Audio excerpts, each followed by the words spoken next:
Estamos no mês de fevereiro, Fevereiro Roxo, uma campanha que alerta para 3 doenças: lúpus, fibromialgia e Alzheimer. Hoje nós vamos falar sobre lúpus, uma doença que é bastante incidente aqui no Brasil e precisamos levar informação para você que nos acompanha.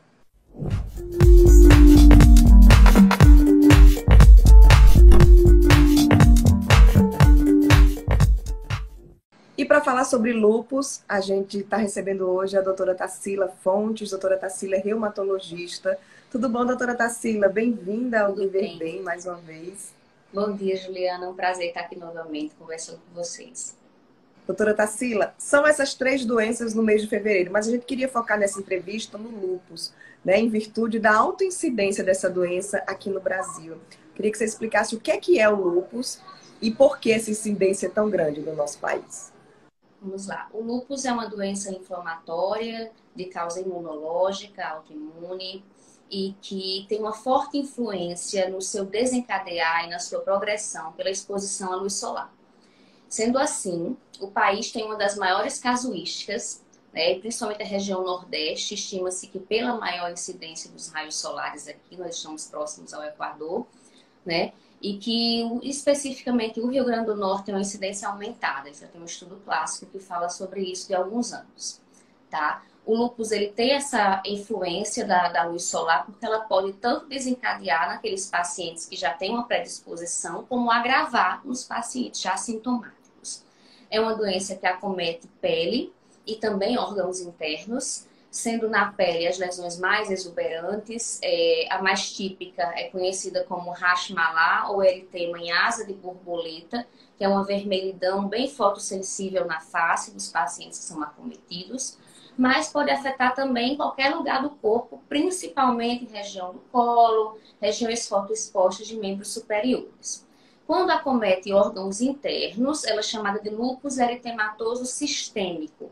E aí ela pode ter manifestações as mais variadas, como anemia, perda de peso, febre baixa noturna, acúmulo de líquido nas cavidades pulmonar e na cavidade abdominal, envolvimento renal, neurológico, e precisa de um acompanhamento bem precoce do tratamento para evitar complicações futuras.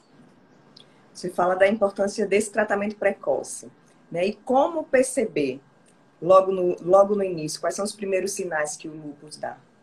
Bom, o lúpus, nas primeiras semanas, os pacientes referem que antes do surgimento do quadro clássico, eles se queixam de fadiga, prostração, falta de vontade de se alimentar, uma perda de peso, às vezes não explicada por outro motivo, febre baixa à noite e uma indisposição geral, uma fadiga. Então, esse paciente, às vezes, ele vai em vários profissionais, questiona as causas da fadiga e não encontra uma resposta, até que após algumas semanas ou meses ele começa a se queixar do quadro mais típico, de dores nas articulações, né? Fotossensibilidade, ou seja, ele sai para se expor ao sol, às vezes não precisa ir para uma praia, sai para se expor ao sol e sente vermelhidão, coceira, irritação na pele pela luz do sol. Pode evoluir também com palidez cutânea, sangramentos pelas plaquetas baixas, anemia, queda de cabelos é muito importante, tá? Também no lúpus o paciente pode referir queda de cabelo, não explicada por outra causa. Úlceras, lesões na boca também são frequentes, tá? E manifestações de lúpus a depender do órgão que for acometido, né? Com sensação de falta de ar, inchaço nas pernas, decorrente do envolvimento renal, alterações no aspecto da urina, alterações neurológicas, como convulsões também podem acontecer. Então, o quadro ele pode ser muito variado, a depender de como o lúpus vai acometer aquele paciente. Mas, via de regra, eles se queixam de uma adenamia, de uma fraqueza que dura um tempo, e aí começam as dores articulares e lesões de pele. Isso é o mais típico, digamos.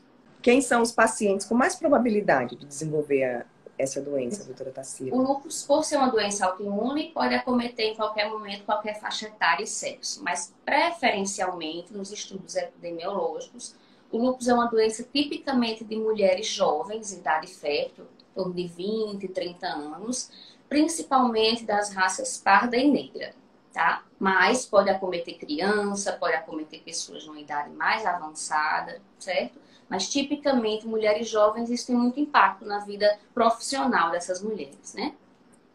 Então, qualquer sinal, qualquer sintoma, qualquer questionamento sobre lúpus, a pessoa deve procurar o reumatologista. É o reumatologista que acompanha esses pacientes? Isso, o reumatologista é o profissional mais capacitado para reconhecer precocemente o lúpus e instituir o tratamento.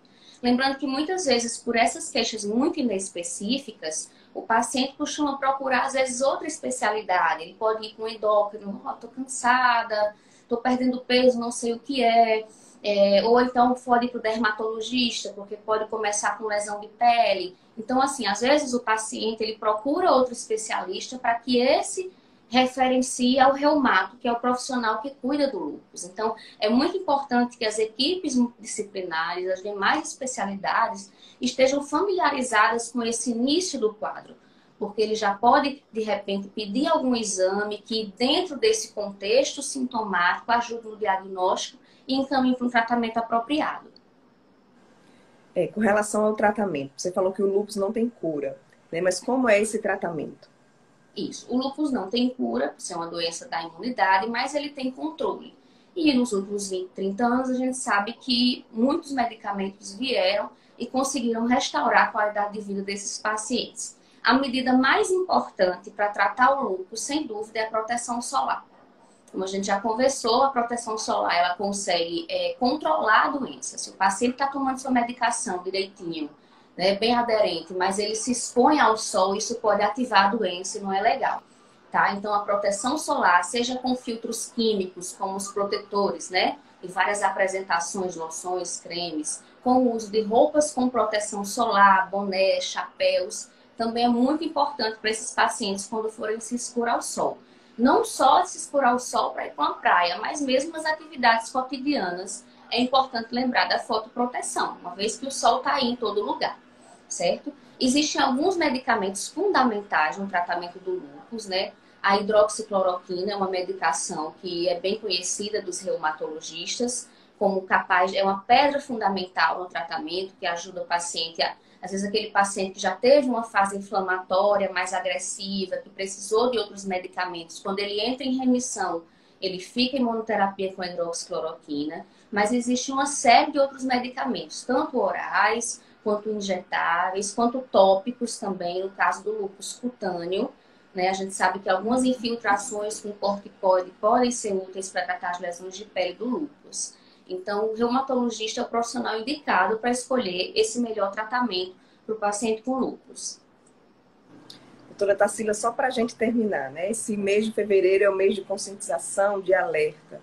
Se você pudesse resumir, quando a gente fala em lúpus, quais são as informações mais importantes que quem está acompanhando essa entrevista precisa saber para identificar essa doença em si ou em alguém próximo, né?